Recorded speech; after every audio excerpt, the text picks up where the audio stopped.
Salut les amis de eSport TV, merci encore Gaël de la confiance renouvelée, merci de des likes, merci de des abonnés, merci également des bails et commentaires. Toujours un plaisir Gaël de vous servir de la loi ngeen du bës ci cause de notification pour jot vidéo yi ah mbokki sénégalais yi fépp foo leen mënti nekk également 14 régions du Sénégal gox goxaat ruq-ruqaat ñi ngi leen di jaajëfal ñi nga xam ne également ñi ngi ci zone Afrique bi fàttewuñu leen benn yoon ñi nga xam ne aussi ñi ngi ci àdduna wërgal këpp de manière générale xoslumaan bi jaaykat beeg ñëpp waa Colobane ñi ngi leen di jaajëfal waa Afrique du Sud gars yi on avance ensemble képp koo xam ne également yaa ngi ci lalu hôpital yi tëdd feebar suñu borom yàlla na fëgg sa bopp nga wér ak jàmm ak ci kër yi aussi ñi nga xam ne dañoo dëddu àdduna suñu borom xare ne àjjana fi daw si ñi nga xam ne aussi gars yi dañoo nekk trop trop suñu borom teggi leen ko fàttewuñ mukk suñu mbokk yi nekk ci kaso bi leen ñaanal ñun génn fa ngeen jëf gars yi on avance ensemble dans la magie du sport avec eSport TV l'actualité gars yi dañ ciy wax ak ñi nga xam ne nag mooy Qatar ah coupe du monde 2022 ca Qatar waa Qatar nag ñoom avertir ñi nga xam ne nag mooy borom ñaari tur yi wax aussi li nga xam ne mooy tontu bi ñu tontu yenn dëkk yi nga xam dañ leen di jéem a défendre wax aussi ci Équateur mi nga xam ne ngi waaj bu baax a baax match beeg Sénégal ndax ñoom kafuñu ci fowuñu ci équipe bii di Équateur ci loolu dañuy tàmbale ak également VAR bi comme je dis jeu concours bi ne oui ah ñi nga xam ne participer guñu nañ dem répondre ci question bi nga xam ne moo concerné kii di Pathé 6 mais aussi critère mooy da ngay abonné di commenter chaque fois en plus de répondre ci question exacte bi donc après ki gagné nag dina am maillot boo xam ne c'est dédicacé et comme je dis c'est gratuit pour l'amour du sport que nous partageons gars yi nag question bi tey mooy kii kan la VAR bi kii laay laajte kan la kii kan la par rapport à Varby, question, je réponse. Indice Dal, actuellement, c'est l'un des meilleurs joueurs du moment. Beaucoup de joueurs qui ont gagné, donc, nek tay ponkol fi, gagné le ballon d'or, sax waji. Mais également, joyeux anniversaire au fou, hein, qui l'a tout le fou. Carles Puyol, le capitaine de la Roja, également ancien capitaine des Blaugrana du FC Barcelone, mais il fêtait anniversaire 44 ans, donc ñen fukki attaque ñent la am Carles Puyol lancer des faceurs donc espagnol ki ngeen gis ni nag également di Bayo nag Mohamed Bayo nekk jouru donc équipe bi di Guinée moom nag dañ ko daan ndax dañ ne da doon dawal oto fekk dafa mandi ñu daan ko nag ñaari weeru kaso ak 4000 euros yoo xam da ko war a fay loolu nag mi amoon ci weeru octobre bi ñu génn du côté de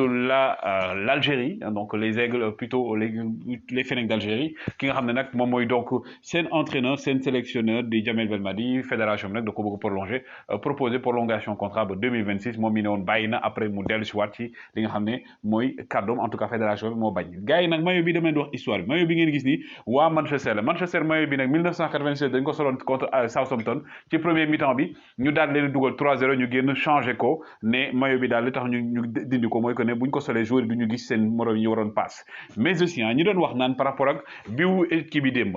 Chelsea bi démb man comme je dis encore une fois man Sénégal laa faral man fépp pour joueur sénégalais di nekk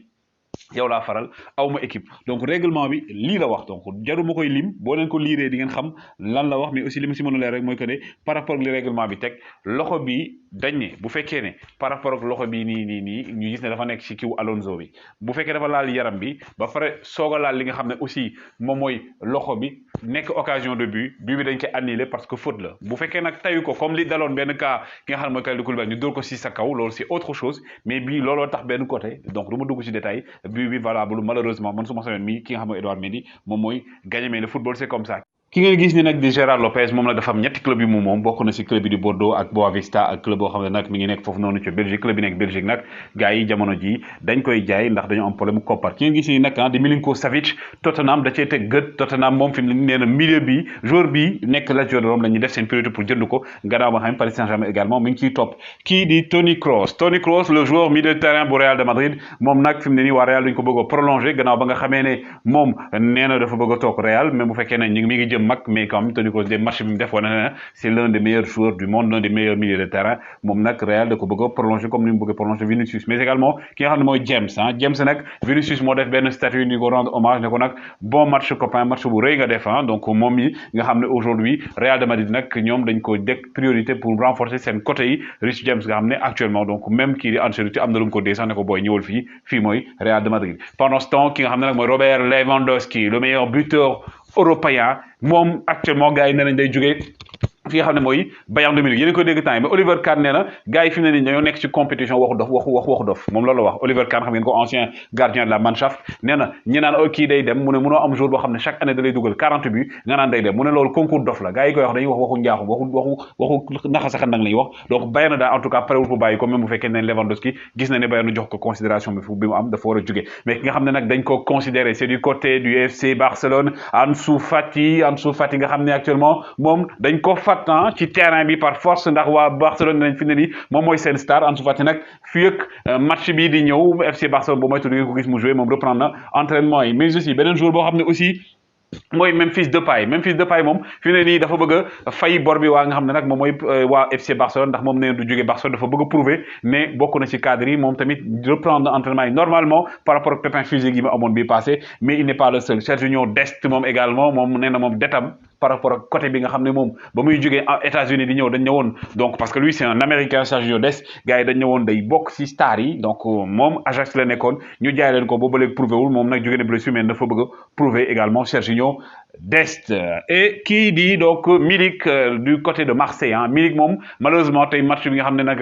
waa Marseille dañu war a dem jouer ji ki nga xam ne nag mooy waa PAOK Milik du ci bokk ndax Milik dafa am blessure malheureusement il sera forfait gannaaw ba nga xamee ne Bamba Dieng aussi dañ ko suspendre ndax dafa jël cumul de carton et ki nga xam ne aussi mooy Lucas Paqueta match contre West Ham bi moom du ci bokk loolu nag nekk na lu grave parce que Lucas Paqueta moo doon permettre Lyon di paqueter yenn équipe yi donc nag paquetage bi tey dana xaw a ñàkk parce que Lucas Paqueta en tout cas lui il est incertain du côté de l'Olympique lyonnais mais que dire gars yi bu ñu wanee kii war ngeen ko xam donc kii nii